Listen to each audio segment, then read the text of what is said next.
What's up guys, it's Josh back with another video, and today I got some more cyber news that I wanted to cover, and I thought this was super interesting. I found this article online and it was posted like 2 days ago, and yeah, I have a RSS feed where I just constantly get articles of different things that are going on in the news, and then I'll pick from that what I want to cover in a video.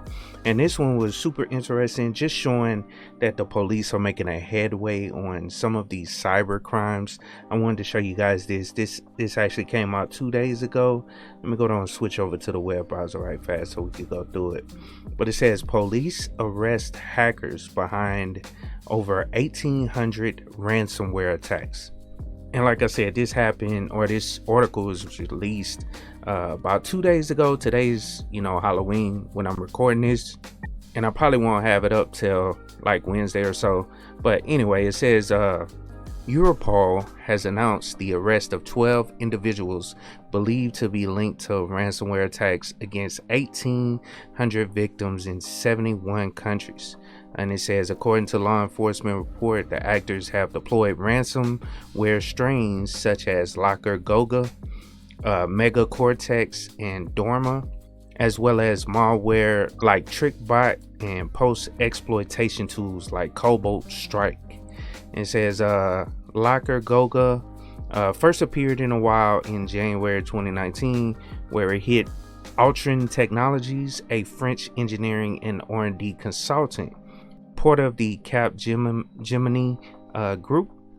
And if we scroll down a little further, it says LockerGoga and MegaCortex infects culminated during that year, with a report from the National Cybersecurity Center in Netherlands attributing to 1,800 infections to the Ryuk and 2 strains.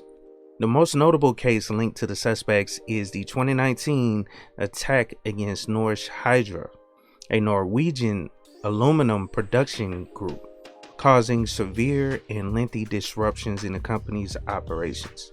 And I know this whole thing is dealing with a lot of people overseas, but I'm sure some of this malware and some of this ransomware was probably seen in the US as well, because once it goes out there, it'll just transmit itself and copy itself and push it out there. So I know it's not just Europe, it's just Europe actually investigated and caught the people involved.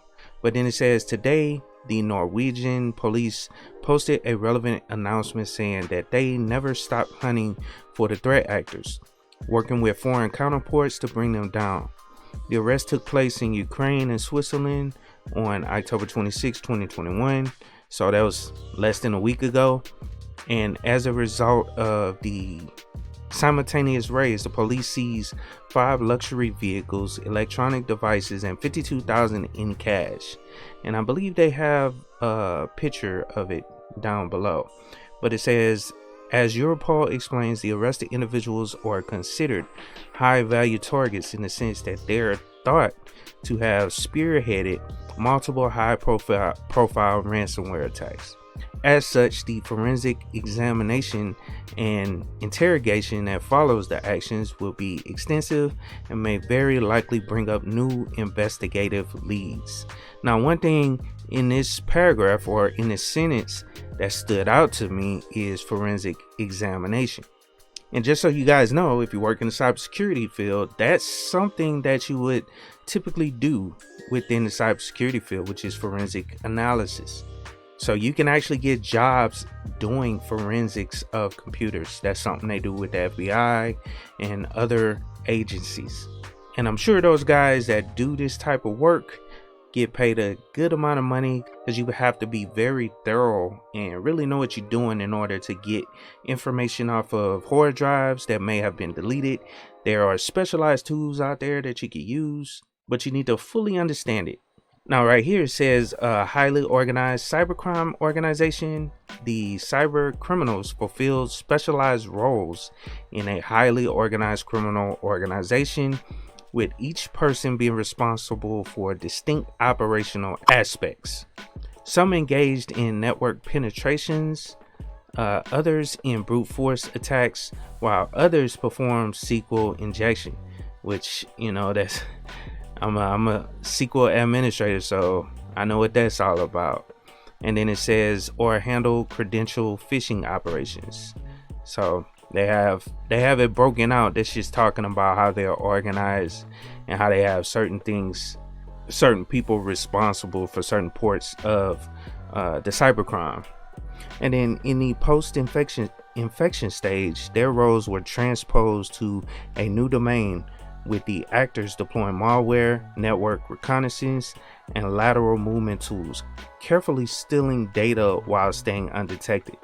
Eventually, the actors encrypted the compromised system and left ransom notes demanding the victims to pay exorbitant amounts of money in Bitcoin in exchange for decryption keys.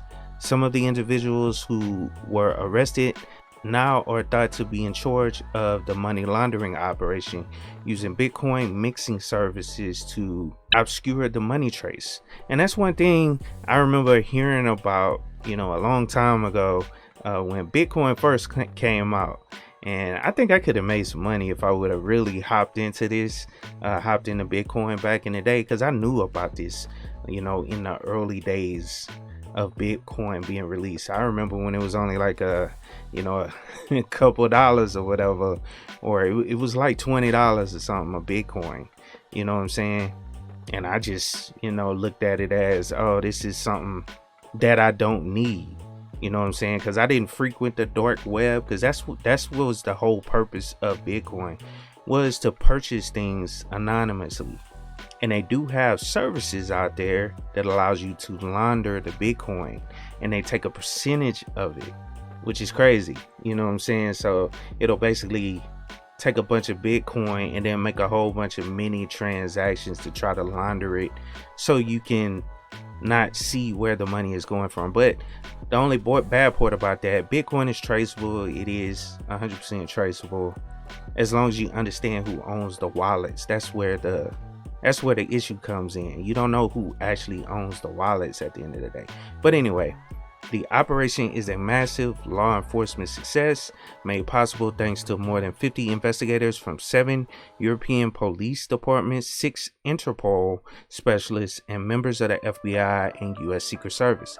Yeah, so this did involve the US in some way, shape, or form.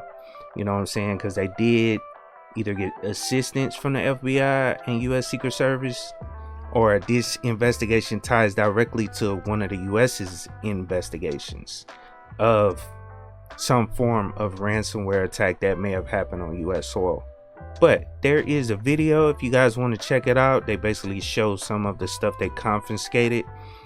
But this was an interesting article, you know what I'm saying? And it just shows you that the police, yeah, they're behind, but they're constantly improving and trying to catch these people that are doing these cyber attacks. Because if you don't know, it does affect us in some way, but also it puts out that there are a need for more cybersecurity professionals out there, which is my whole point for showing this article.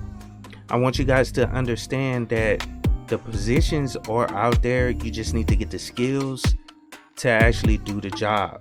So I hope you guys enjoyed the video. Please like, share, and subscribe to the channel. If you have any questions, leave comments down in the comments below. And of course, keep it techie.